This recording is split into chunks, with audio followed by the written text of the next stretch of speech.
Assalamualaikum warahmatullahi wabarakatuh. Alhamdulillahirabbil alamin wassalatu wassalamu ala sayyidil mursalin wa ala alihi wa sahbihi ajmain. Allahumma shalli ala nuril anwar wa sirril asrar wa tiryaqil aghyar wa miftahi babil yasar. Sayyidina wa maulana Muhammadinil Mukhtar wa alil adhar wa asabil akhyar. Adada ni'amillahi wa ifdalih.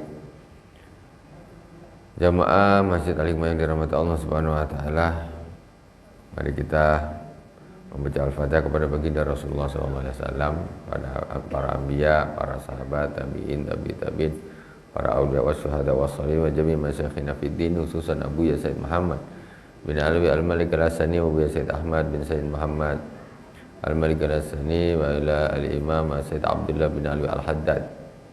Amaddan Allahu bimadadihim wa fadha alaina min barakatihim wa anwarihim wa ulumihim fid dini wad dunya wal akhirati bi sirril Fatihah. A'udzu billahi minasy syaithanir rajim. Bismillahirrahmanirrahim. Alhamdulillahi rabbil alamin. Ar-Rahmanir Rahim. Maliki yaumiddin. Iyyaka na'budu wa iyyaka nasta'in. Ihdinas siratal mustaqim. Siratal ladzina an'amta 'alaihim ghairil maghdubi 'alaihim waladdallin. Amin. Bismillahirrahmanirrahim. Qala Sayyid Abdullah bin Alwi Al-Haddad, faslun wa alaika bisobri ila anqal wa qala alaihi salam ahabbukum ilayya wa akrabukum minni majlisa yaumal qiyamati ahsanukum khuluqa. Kita sampai di akhir bab tentang sabar. Kemarin kita sampai di hadis Rasulullah sallallahu alaihi wasallam, beliau bersabda, orang yang paling aku cintai dan orang yang paling dekat denganku duduknya nanti di hari kiamat adalah ahsanukum khuluqa, orang yang paling bagus akhlaknya. Nanti di akhirat itu orang yang paling dekat duduknya dengan Rasulullah sallallahu alaihi wasallam. Jadi kita nih kalau nak dekat dengan Rasulullah, nak dekat dengan Allah Subhanahu wa taala, akhlak harus bagus. Nah ini, akhlak harus bagus. Bukan hanya sekedar sholatnya bagus, rajin sholat, rajin puasa, bukan hanya rajin sholat, rajin puasa, tapi akhlaknya harus bagus. Kata Rasulullah, tengok, paling dekat, paling aku cintai, duduknya paling dekat dengan aku, orang yang paling bagus akhlaknya. Tentu orang yang akhlak buruk akan jauh dari Rasulullah. Tentulah bukan tempat duduknya. Rasulullah orang terbaik, kelilingnya adalah orang-orang yang baik, orang yang baik dan orang yang baik. Kalau hati ini siapa saja bisa mampu untuk melakukan. Kalau puasa, ada sebagian orang ibadah puasa, untuk ukuran puasa dia orangnya tak terlalu kuat. Kalau ada puasa, kerja rasanya lemah semua. Ada orang yang umpamanya sholat, untuk memperbanyak sholat, dia ya bukan tak sholat, tetapi kalau untuk memperbanyak sholat sunnah, dia kurang. Ada saja tak kesibukannya, tak apanya, tak badannya, kakinya, apa segala macam. Tapi kalau hati sama, kalau nak berhati baik, tak berhati baik, semuanya orang bisa. Maksudnya tidak beralasan kakiku sakit, jadi hatiku tak bisa baik, tak bisa gitu. Atau aku ni sibuk kerja, jadi hatiku tak bisa baik, tak bisa begitu. Aku kerjaannya kerja keras, jadi hatiku tak bisa baik, bukan gitu. Kalau orang kerja keras tak bisa puasa, tapi hati tetap bisa baik. Cuma mau apa tidak? Nah itu. Dan sebagainya. Orang yang badannya sakit, tak bisa puasa, hatinya masih bisa diolah menjadi hati yang baik. Tak bisa aku ini sakit-sakitan, punya sakit ini, jadi hatiku ini akhlaknya tak bisa bagus. Ya tak ada alasan gitu, enggak nyambung. Nah, ini urusan akhlak, itu urusan batin. Jadi Orang semuanya bisa dekat dengan Rasulullah Shallallahu Alaihi Wasallam. Sekarang coba contoh orang yang paling dekat dengan aku besok, orang yang paling banyak puasanya. Kata orang yang sakit, aku sakit mah ini tak bisa puasa, macam mana aku nak dekat dengan Rasulullah? Nah, jadi tapi kalau akhlak semua orang bisa, tak ada alasan. Kau mau jadi apa? Kau nak jadi presiden bisa berakhlak bagus. Kau nak jadi menteri bisa akhlak bagus. Kau nak jadi anggota dewan, kau bisa jadi orang bagus. Jadi bupati, jadi gubernur. Jadi apa saja bisa engkau jadi orang yang berhati bagus. Mau apa tidak? Nah, itu saja. Wa qala Ibnu Mubarak rahimahullah taala husnul khuluqi bastul wajhi wa badul ma'ruf wa kafil adza. Ini kemarin kita sudah bahas. Kata Imam Ibnu Mubarak, yang namanya akhlak yang bagus itu ada tiga faktor. Pertama, bastul wajhi, wajahnya ceria, selalu ceria, enak ditengok. Kemudian wa badul ma'ruf, melakukan kebaikan-kebaikan. Kemudian wakaful adza, tidak atau menahan diri dari menyakiti orang. Itu akhlak. Nah, wajahnya ceria, suka bantu orang, suka menebar kebaikan, dan tidak mau menyakiti orang. Sudah komplit tiganya, jadi seperti itu, komplit. Wa qala al-Imam Al-Ghazali nafa'anallahu bihi husnul khuluqi hayatun rasikhah fin nafsi tasduru anha al-akhlaq al-jamilah bisuhulah. Al-Imam Al-Ghazali mengatakan yang namanya husnul khuluq, akhlak yang bagus, itu adalah sesuatu keadaan yang suatu hal yang menancap di dalam hati, yang betul-betul menancap, meresap di dalam hati. Kemudian dia dengan adanya akhlak tersebut, husnul khuluq tadi, maka akan keluar dengan mudah perilaku-perilaku yang mulia. Gitu. Aslinya di dalam hati ini aslinya. Begitu ini dah hatinya dah bagus, dia ngomongnya mesti bagus. Orang begitu hatinya bagus, mesti dia suka bantu orang. Orang begitu hatinya bagus, dia mesti pemurah. Gitu. Intinya di dalam ini. Kalau di dalam hatinya busuk, ya tak bisa jadi orang. Jadi outputnya mesti akan jelek. Nah, mesti akan jelek. Kalau tidak, munafik namanya. Nah, munafik, hatinya busuk tapi stylenya bagus. Nah, aplikasinya di luar bagus kalau di mata orang. Kalau pas dia sama kawan dia penjahat. Pas dia tidak di depan orang dia jadi penjahat. Munafik. Jadi ini luar biasa kata-kata ini. Ya. Ini bisa kita jadikan standar untuk kita mengambil satu sikap, ya. Terutama tadi Imam Ibnu Mubarak, simpel sekali kata-kata beliau menerangkan tentang apakah yang namanya akhlak yang mulia itu, yaitu wajah yang ceria, menebar kebaikan dan tidak menyakiti orang lain. Itu luar biasa. Warabi'uha as-sabru 'ala syahawat, yang terakhir, sabar yang terakhir, yaitu sabar untuk menahan syahwat. Nah, sabar menahan syahwat, butuh kesabaran menahan syahwat itu. Wa hiya kullu ma tamilu nafsu ilayhi min mubahatid dunya wa yahsulu kamalu sabri an nabika fin nafsi batinan anit tafkiri fiha wal maili ilaiha. Sedangkan yang namanya sabar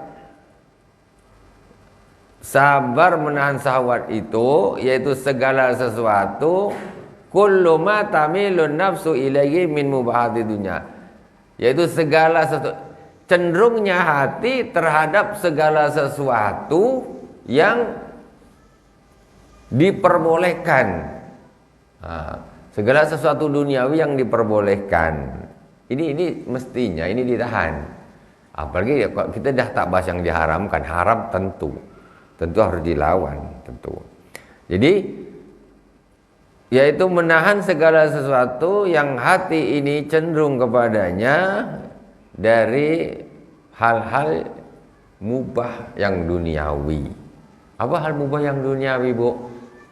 Contoh hal mubah yang duniawi ini, makan ikan bakar kan boleh, Rasanya pingin betul saja nih. Nah, contoh kayak gitu. Pingin betul. Nah, ini di situ itu namanya nafsu juga tuh. Bukan tidak nafsu. Nafsu itu bukan hanya sekedar urusan lawan jenis saja. Nah, jadi hal yang seperti itu kalau secara ilmu akhlak, ilmu tasawuf itu tidak harus dituruti. Nggak harus dituruti. Keinginan macam-macam, nak ini. Hal-hal yang mubah loh. Bukan hal yang tidak mubah. Tapi untuk orang awam silakan, nggak dosa, nggak dosa. Nak makan ikan bakar, asam pedas, yang mahal-mahal sekali, apa yang dipanggang dan sebagainya, ayam panggang, ayam ini segala macam, telur dinosaurus goreng umpamanya, terserah, apa saja. Kepingin macam-macam. Nah, ini tidak urusannya bukan haram, hanya kecenderungan nafsu saja ke sana. Itu mestinya tidak harus dituruti. Kalau kita kan lain, kita berada di satu zaman yang memang tidak mendidik. Kita ini lebih cenderung kepada apa nih istilahnya, kepada pemahaman orang-orang awam. Makan harus sedap, makan harus nafsu gitu. Padahal orang makan itu niatnya cuma lihibzir ramak. Makan itu adalah untuk menjaga ruh saja biar tak keluar dari badan. Niatnya at-taqawi ala taatillah, untuk agar badan ini kuat untuk taat kepada Allah Subhanahu wa taala. Bukan untuk lezat-lezatan, bukan untuk enak-enakan. Kalau tak enak tak malaslah kata dia. Engkau nih Rasulullah makan tidak gitu niatnya. Kalau niat kita kan untuk enak-enakan makan tuh, bukan hajat. Makan tuh hajat, bukan hiburan. Makan kita hiburan gitu bikin. Kalau tak senang tak akan hiburan, bukan hajat. Nah, kalau makan hajat lapar aku, kalau tak makan ini tumbang tak bisa sholat maghrib. Itu dia makan yang namanya kebutuhan. Jadi aku harus makan. Setelah gitu tentu aku biar tak jadi pengemis, tentu aku harus cari duit. Nah, itu deh. Wa yasulu kamalu sabri anha bi kafi nafsi batinan an tafkiri fiha wal maili ilaiha. Sedangkan sempurnanya kesabaran menahan nafsu dari hal-hal yang dia ingini, perkara-perkara yang mubah, ya, syahwatnya ini kepingin, yaitu dengan cara apa? Bikafin nafsi batin anit tafkir, menahan diri di batin, di hati ini, menahan untuk tidak memikirkannya, tidak memikirkannya. Kepingin betul beli mobil apa nih yang baru nih, Avanza terbaru bawahnya, atau mobil apa, itu supaya nggak kepingin terus, stop, tak usah dipikirin nih, tak usah pikirin, kau tak usah, berhenti dulu, berhenti. Kalau kau pikir kau mesti kepingin, terus nafsu nak beli mobil, nah, tuh, nafsu nak makan sedap, nafsu lagi, nafsu pangkat tuh nafsu juga, ya, nafsu nak jadi orang terkenal, orang berpangkat, orang hebat, nafsu dipandang orang, nafsu. Jangan nafsu, tak bagus. Jadi pemimpin kok nafsu, ya tak bagus lah. Perangkatnya sudah tidak bagus. Sifat-sifat yang niatnya duniawi, ya. Minimal cuma nafsu saja senang. Lebih dari itu niatnya dan lain sebagainya untuk duniawi, kepentingan duniawi, proyek duniawi dan lain sebagainya. Tidak karena Allah Subhanahu wa taala. Kayak gini jadi pemimpin ya sudahlah, sesuai dengan yang dia niatkan lah. Yang suka niatin nak banyak-banyakan proyek, makanlah proyek tuh, rebutan proyek lah jadinya. Yang kepengen nak bangga-banggaan, jadilah orang dia yang bangga-banggaan ketika menjabat, sombong dan sebagainya. Tergantung niat. Kalau niatnya karena Allah Subhanahu wa taala, ya, insya Allah tambah dekat dengan Allah Subhanahu wa taala, tak tambah jauh. Sayyidina Umar bin Khattab, Sayyidina Abu Bakar Siddiq, ya, Sayyidina Utsman bin Affan, Sayyidina Ali ketika jadi khalifah, jadi pemimpin, tambah dekat dengan Allah. Niatnya dulu betul, tambah dekat dengan Allah. Sebagus-bagus itu ibadah pemimpin lebih utama daripada ibadahnya orang biasa. Sayyidina Abu Bakar jadi khalifah, apa turun derajatnya di hadapan Allah? Naik. Sayyidina Umar, apa turun derajatnya? Naik. Sayyidina Utsman jadi khalifah, apa turun? Naik derajatnya. Sayyidina Ali naik. Kenapa? Niatnya. Tapi kalau niatnya dia karena duniawi, karena ini itu apa segala macam, ya turunlah di hadapan Allah Subhanahu wa taala. Derajatnya turun. Di situ nanti ada kezaliman, tidak adil dan sebagainya. Kemudian wazahiran bikafiha antolabiha wa ta'riji 'alaiha. Sedangkan untuk secara zahir dia sudah tak usah cari-cari itu lagi lah. Kepengin orang tadi kepengin apa gitu.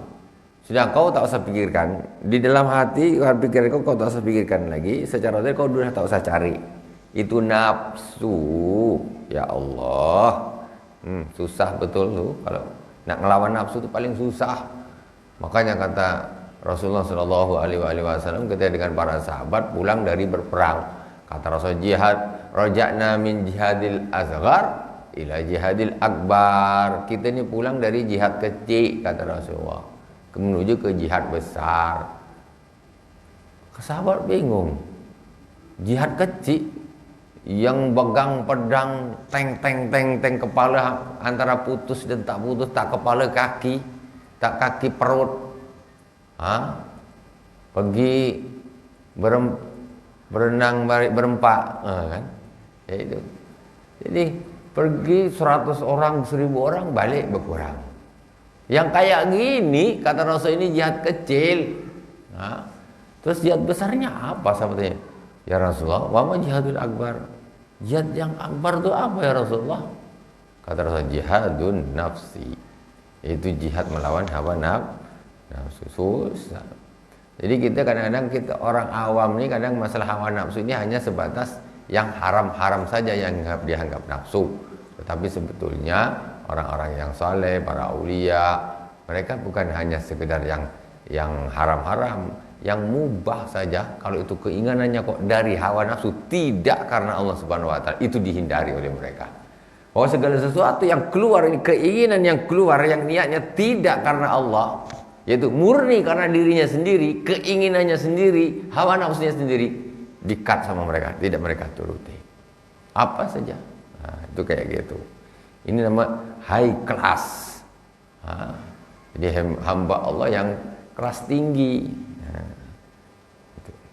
Bertingkat-tingkat kesolehan seseorang di hadapan Allah Subhanahu wa taala. Wa yam'azu ala hadha sabri al-ilmu bima fi talabi syawati wa tanawuliha min as-sughal anillah wa an ibadatih wa min at-ta'arrudi lil wuqu'i fi subuhati wal muharramat. Sedangkan apa yang bisa mendorong kita untuk bisa melakukan kesabaran yang model begini nih? Jadi caranya apa? Ada hal yang bisa membangkitkan kita untuk sabar seperti ini apa? Pertama, al-ilmu bima fi talabis syahwat wa tarhi minas saghal anil, yaitu kita yakin, kita tahu bahwa sesungguhnya mencari atau mengikuti syahwat, ya, atau mendapatkan syahwat itu tadi, itu bisa menyibukkan kita dari Allah Subhanahu wa taala. Orang kalau dia sibuk, dia maunya apa nih, keinginannya dia apa, dikejar, dia nanti maka akan berefek, dia akan menyibukkan dirinya untuk hal-hal yang sifatnya ya tadi syahwat tapi yang mubah, tapi justru dia meninggalkan Allah Subhanahu wa taala. Ibadahnya jadi berkurang, ini kurang. Itu orang kan nurutin syahwat begitu. Ibadahnya jadi malas, jadi ini dan sebagainya. Itu satu. Yakinlah kalau orang suka mengikuti syahwat, dia akan tersibukkan dengan acara-acara untuk mencapai syahwat tadi, sehingga dia akan lalai dari Allah Subhanahu wa taala. Minimal berkurang ibadahnya, minimal berkurang ibadah sunnahnya. Nah itu minimal. Yang parah sampai ibadah fardunya ditinggalkan. Kenapa? Mengikuti keinginan nafsunya tadi, yang padahal tuh yang mau dicari dia tuh perkara yang mubah, tapi bisa berimbas terhadap keteledoran dari ibadah kepada Allah Subhanahu wa taala. Minimal turunnya semangat ibadah. Nah, itu minimal. Wan ibadatihi wa min at-ta'arrudi lil wuqi' fi syuhubati wal muharramat. Dan juga mengikuti syahwat keinginan diri itu tadi, itu bisa menyebabkan orang terjerumus kepada hal-hal yang subhat dan hal-hal yang haram. Iya, orang kepengin apa coba sekarang? Kepengin sesuatu, ingin betul. Ini harus dia dapatkan apa? Dia ketika menuju ke sana, dia akan dimungkinkan nanti dia akan terpleset kepada hal-hal yang subhat. Lebih parah dari itu, terpleset kepada hal-hal yang diharam. Ini yang asli, yang dikejar nih yang mubah. Yang dikejar nih yang mubah, tapi jalan menujunya ini kadang-kadang dia bisa terkena hal-hal yang subhat, bisa terkena hal-hal yang haram. Nak apa, nak cari kemana, nak apa, nak beli apa, halal beli itu, ingin aku, tapi akhirnya bisa terjumus kepada hal-hal yang subhat untuk mendapatkannya, tadi mengejarnya dengan hal-hal yang sifatnya tidak syariat atau melanggar syariat.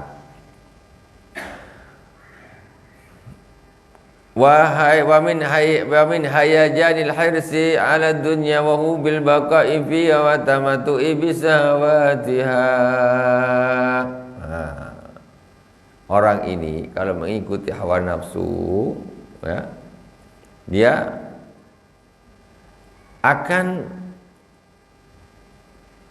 menjadi seorang yang cinta kepada dunia. Kalau diturutin keinginan kita terhadap sesuatu hal, kita turutin terus, nanti ini akan menjadikan hati ini cinta kepada dunia. Cinta, enak, senang turuti. Nah, ini diturutin dapat, oh sedap, nak beli mobil keturutan sedap, nak ini keturutan sedap, yang boleh-boleh ini keturutan sedap lagi, ini dapat sedap lagi. Maka karena hal tersebut akhirnya dia ada merasa nyaman dengan dunia. Jadi cinta dia dengan dunia. Ini masalah. Ketika dia menuruti syahwat-syahwat yang halal-halal, yang mubah ini boleh, yang boleh, tapi terus dikejar dia terus. Lama-lama hatinya akan merasa senang terhadap dunia, nyaman terhadap dunia, enggak bagus. Nah, hubul baqa fiha, dan dia akan cinta untuk berlama-lama hidup di dunia. Ya Allah, kalau hidup di dunia ini siapa? Semua anak lama, mati nantilah, mika-mika orang dulu. Gitu. Kenapa? Saking cintanya kepada dunia sehingga kita nak meninggalkan ini, sayang. Rumah baru bangun bagus besar, mobilnya bagus, sakit, sedih, nanti aku mati. Terus mati kenapa? Sayang terhadap mobil yang kau tinggal, sayang terhadap rumah kau tinggal. Ini namanya cinta dunia. Jadi orang yang selalu mengikuti hawa nafsunya yang mubah-mubah saja, ini bukan yang haram, dia akan nanti lama-lama dia akan merasa nyaman di dunia, dia akhirnya dia akan cinta terhadap dunia. Penyakit. Kalau dia cinta terhadap dunia, ini akan menjadi penyakit. Senang. Ketika udah jadi penyakit, dia akan kepinginnya baka, terus saja hidup di dunia karena senang. Enak loh hidup di dunia ini, aku punya ini, bisa ini, nyaman, sehingga dia tak mau meninggalkan dunia ini. Penyakit lagi. Tengoklah seperti itu. Kalau kita cobalah orang tuh, kalau yang senang-senang tuh, lagi senang-senangnya, gajinya naik, beli mobil baru, tapi kau seminggu lagi mati. Janganlah, lagi enak baru nak merasa mobil baru mati pula. Nanti tahun depan, jangan dulu. Nak merasa rumahku baru jadi. Ini yang dimaksud dengan ini. Dan itu hal yang tidak bagus. Merasa nyaman tinggal di dunia ini. Akhirnya menjadi orang yang hubbud dunya wa karahiyatul maut, wahan namanya. Penyakit wahan yang disampaikan oleh Rasulullah SAW, dikhawatirkan oleh Rasulullah, yaitu hubbud dunya wa karahiyatul maut, cinta kepada dunia dan benci mati. Ini wabah, ini penyakit, ini wabah, ya. Jadi rata-rata kita ini cinta kepada dunia, terus benci kematian karena masih merasa nyaman. Cobalah, kenapa orang malas mati, nak duluan mati? Karena dia merasa nyaman di dunia nih. Coba dia susah, yang tak ada ilmu gantung diri, tak enak di dunia ini, tak nyaman. Maksudnya yang tidak iman gantung di gantung diri. Salah. Yang ini yang iman tengah-tengah awam ini tak nak mati, memang nyaman enak di dunia nih. Itu namanya hubud dunya wa karahiyatul maut. Orang yang tidak merasa nyaman di dunia, dia tak takut mati. Tak takut mati dia. Yaitu kita bilang, kita bukan mengatakan untuk hanya sekedar memudahkan pemahaman saja, ya, seperti orang-orang yang banyak masalah dan lain sebagainya, tak nyaman dia hidup di dunia, jadi dia tak takut mati, bahkan mematikan dirinya sendiri. Begitu kalau itu orang yang tidak soleh. Tapi kalau orang soleh, dia di dunia ini tak nyaman, jadi ketika mati ya sudah, tidak masalah. Memang kita juga bukan apa di dunia ini, bukan kami senang di dunia ini. Memang ini tuntutan syariat, aku ibadah, yang penting aku ibadah, meninggal bertemu dengan Allah Subhanahu wa taala. Jadi tidak ada karahiyatul mautnya, tidak ada, benci matinya tidak ada. Cuma orang-orang soleh itu takut kepada kematian, bukan takut matinya, tetapi bagaimana nanti aku di sana hisabku seperti apa. Amalku masih belum banyak ya Allah, jangan cabut nyawaku dulu ya Allah. Takutnya itu, bukan takut mati sekarang, besok, minggu depan, jangan. Bukan hanya murni karena takut atau cinta kepada dunia, tidak. Tapi ya Allah, ibadahku masih buruk, pahalaku masih sedikit, janganlah kau cabut nyawaku dulu. Aku ingin mendekat lagi kepadamu, dekat kepadamu. Karena ketika sudah mati, tidak finish. Derajat di hadapan Allah sudah finish. Seberapa amalmu di dunia itu yang menentukan derajat di hadapan Allah Subhanahu wa taala. Orang-orang soleh begitu. Bukan dia takut mati seperti orang awam, tidak sama sekali. Ya, mereka hanya memikirkan tentang ibadah mereka yang belum bagus, ya, di hadapan Allah Subhanahu wa taala. Jadi merasa takut untuk hisab nanti di akhirat gitu. Wa hubul baqawiya wa tamattu bi sahawatiha. Nah, jadi dengan orang kalau udah ngikuti hawa nafsu tadi, itu bisa menyebabkan dia tamattu bi sahawatiha, menikmati syahwat-syahwat dunia, ya, syahwat. Qala Abu Sulaiman Ad-Darani rahimahullahu taala, tarku syahwatin wahidah anfa'u lil qabin min ibadati sanah.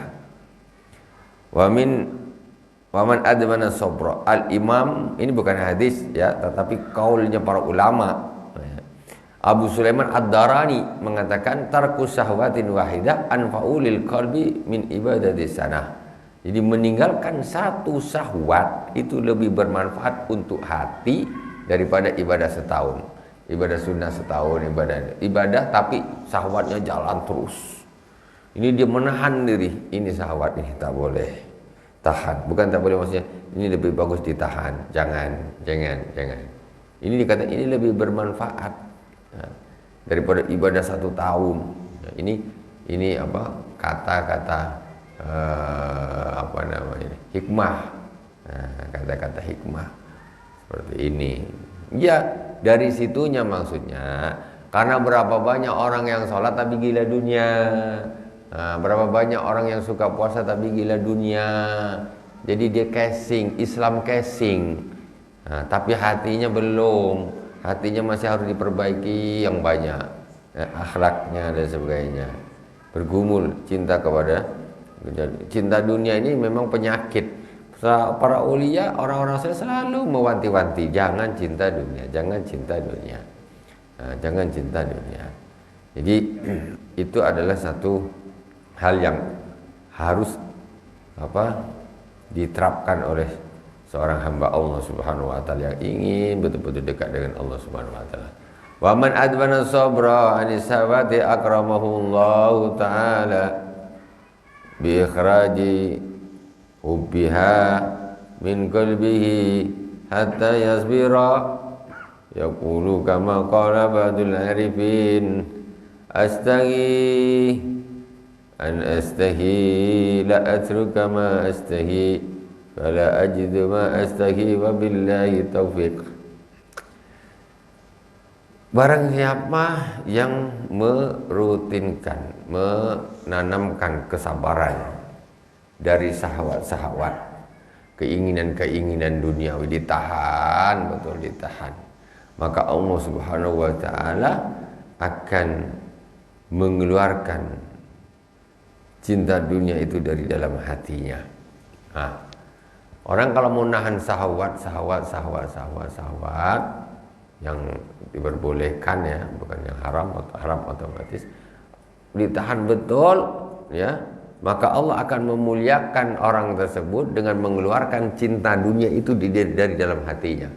Jadi hati ini tidak cinta dunia lagi, tak ada cinta dunia lah, tak ngefek karena mobil mengkilat, kena rumah gedung, nak pangkat tinggi.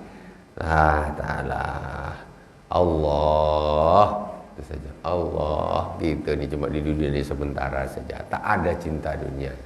Orang berebut ini, berebut pangkat lah. Kita ini pokoknya ibadah istiqomah saja, dunia ini tak lama, tak ada cinta dunianya. Orang bingung nak muli Honda terbaru yang mahal mungkin aja, tidaklah, apalah tuh. Sebentar aja dunia ini, tak usahlah sibuk-sibuk ngurusin seperti itu. Allah keluarkan cinta dunia itu di dalam hatinya. Jadi kita yang tahu hati kita ini siapa, kita lah yang tahu. Aku ini cinta dunia tak ya? Tahu kita nih, cinta dunia tak aku. Itu, tengok. Masya Allah, kadang orang kalau cinta dunia nih remeh temeh. Jadi tak perlu hal-hal besar. Tas, wah. Ibu-ibu kalau beli tas tak berapa biji tas di rumah tuh. Yang ini belum habis, beli lagi tas. Baju ini dah ada, beli lagi. Sandal entah berapa pasang. Astagfirullahaladzim, tuh apa nih? Ini hari Ahad pakai ini, hari Senin pakai yang ini, hari Selasa pakai ini, Rabu, Kamis, Jumat. Hari kiamat pakai yang mana? Hari kiamat mau pakai yang mana? Nah itu, tak pakai sandal bu hari kiamat. Astagfirullahaladzim. Itu contoh syahwat yang kecil, yang kita menganggap tuh biasa, tapi sebenarnya itu tidak bagus. Tapi kita kan sekarang berada di apa namanya ini, ya ikut arus orang awam, itu hal seperti itu. Nah, makanya orang-orang yang soleh-soleh luar biasa itu, mereka kadang-kadang saking mereka tuh perhatian terhadap hatinya sampai zahirnya ini tidak terlalu terjaga gitu. Sederhana aja penampilannya. Tapi orang di atasnya itu lagi, dia penampilannya bagus tetapi hatinya tidak tergantung kepada penampilannya. Tapi itu bertahap, tidak langsung. Itu bertahap, begini dulu. Jadi semuanya dilakukan karena Allah Subhanahu wa Ta'ala. Jadi beruntung orang yang di dalam hatinya tidak ada cinta dunia. Untung. Caranya gimana? Tahan semua keinginan-keinginan duniawi ini, tahan karena Allah. Tahan. Nanti Allah cabut, keluarkan cinta dunia dari dalam hatinya. Hatta yasira yaqulu kama qala ba'dul arifin, astahi an astahi. Jadi gini, saya ingin supaya saya ingin, gitu loh. Maksudnya ini, saya ingin supaya saya ini, keinginan saya ini, punya keinginan agar saya ini ingin dunia, gitu. Dia sudah tak ingin dunia lagi. Dia tak ingin dunia lagi. Sudah dicabut dunia ini dari situ. An astahi li atruka ma astahi. Astahi, saya ingin. An astahi li atruka ma astahi. Saya ingin supaya saya ingin meninggalkan apa yang saya inginkan. Jadi maksudnya, saya ingin meninggalkan hubud dunia tadi. Fala ajidu ma astahi, sehingga aku tidak lagi menemukan apa yang aku inginkan. Wallahu wabillahi taufik. Wabillahi taufik. Faslun, itu bab sabar selesai, ya. Bab sabar selesai. Sabar yang paling terakhir ini sebetulnya yang paling berat, ya. Sabar yang paling terakhir ini yang paling berat, karena sabar yang terakhir ini kita kebanyakan tidak menganggap ini sesuatu yang butuh kesabaran. Tidak. Kalau kita terjatuh, kita kena musibah, oh ini harus sabar. Jelas. Duit dicuri orang harus sabar, dipukul orang harus sabar. Jelas ini butuh sabar. Tapi kalau yang macam gini ini, kepingin makan yang sedap, butuh kesabaran tak nahannya? Tak masuk di dalam kamus kita ini. Nak makan Pizza Hut lah. Pizza Hut. Ini syahwat nih. Ini berat tak nahan nih. Lama, sakit hati rasanya kalau tak keturutan. Tahan sampai Allah mengeluarkan cinta dunia itu dari dalam. Ini butuh kesabaran. Nah, yang seperti inilah kadang-kadang kita tidak mengatakan itu butuh kesabaran, maka kita tidak pernah mempraktekkan. Itu masalahnya, gitu kan? Dan hal-hal duniawi yang lain yang sifatnya mubah, tapi berangkat kita ingin mendapatkannya murni karena keinginan hawa nafsu saja, itu semestinya harus ditahan. Apapun yang dilakukan harus dasarnya karena Allah Subhanahu wa ta'ala. Faslun wa alaika bisyukri lillahi ala ma an'ama bihi alaik. Kita masuk di fasal setelah kita bab masalah sabar, kita masuk di masalah syukur. Ya silakan. Ya. Ya.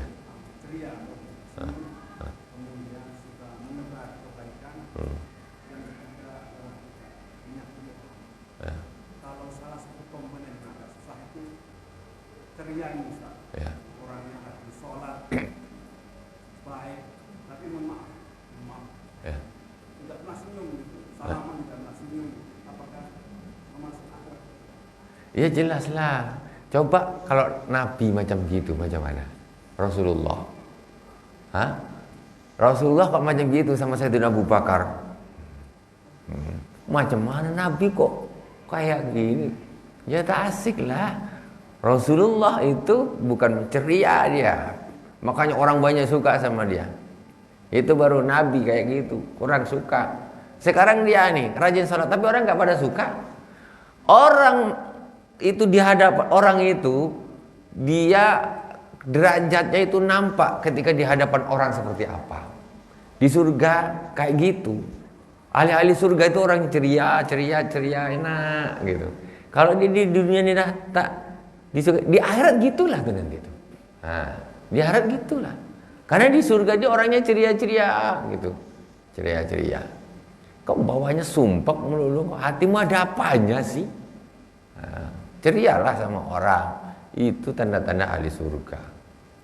Jadi tengok di surga itu kan nggak ada dendam, nggak ada ini, hilang semuanya di situ, tidak ada. Orang kadang-kadang senyum apa? Banyak masalah pikirannya, entah ini tak suka orang, tak dendam, tak ini. Hatinya belum bersih. Orang kalau hatinya bersih akan timbul keluar senyum. Tahu saya gitulah, orang habis dikasih duit senyum apa marah? Tentu, kok ngapa ini lain betul? Baru dikasih duit banyak sama orang. Itu menunjukkan hati. Itu. Coba dia habis dimarahin orang, habis sama bosnya marah, ketemu nak senyum-senyum, tak ada cerita lah di kok. Ngapa kau nih? Aku habis kena marah bos, aku malas aku. Kan? Nampak? Itu menunjukkan kondisi hati. Jadi kita orang itu ceria tidak ceria itu tergantung hatinya, ya, tergantung hatinya. Wallahu subhanahu wa ta'ala alam. Bab syukur. 25 menit lagi. Apa? Jadi para ulama, ini kita sebelum masuk bab syukur nantilah kita ulang dari awal.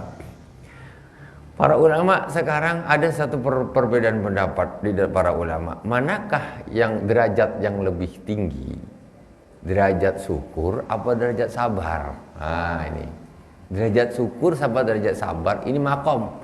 Makom sabar sama makom syukur. Ini dua makom ini mana yang lebih tinggi makomnya? Ada sebagian ulama mengatakan sabar, ada sebagian ulama mengatakan syukur. Atau apakah ada di sini pembahasannya apa tidak?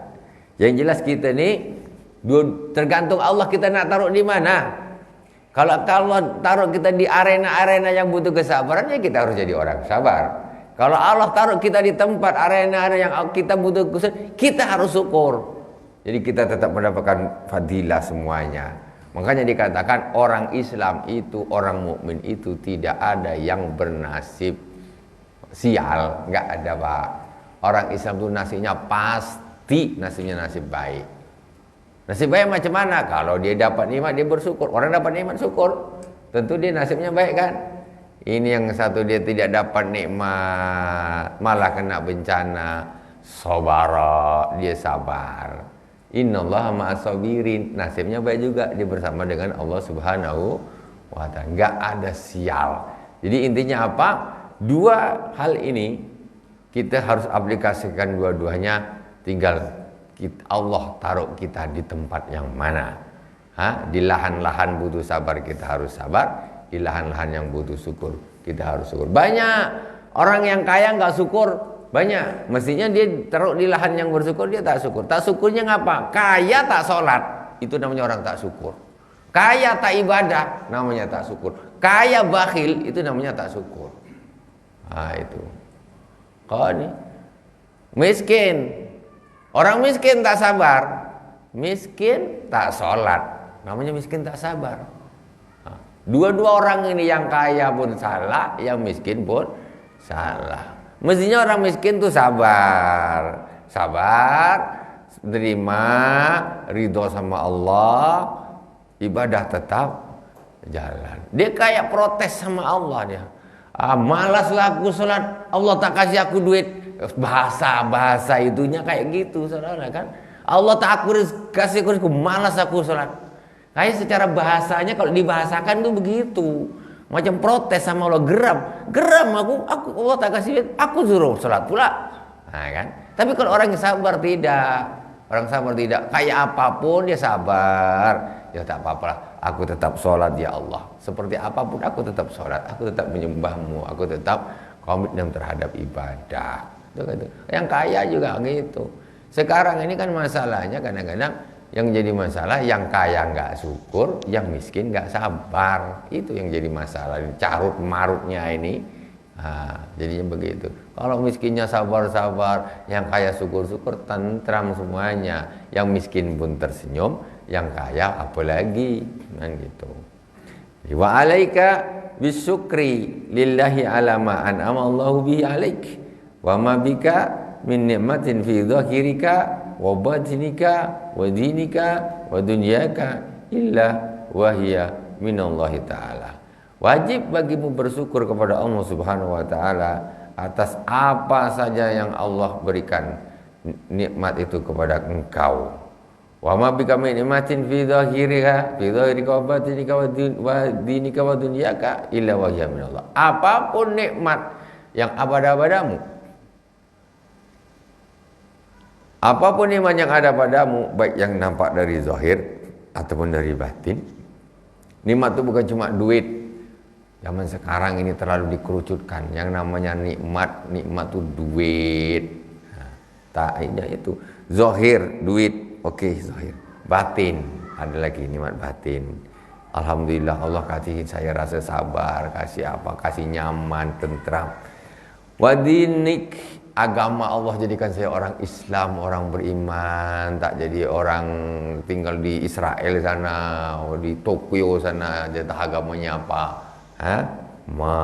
Masya Allah, syukur sama Allah. Wa dunyaka, Allah kasih saya dunia, punya harta, punya tanah, punya rumah.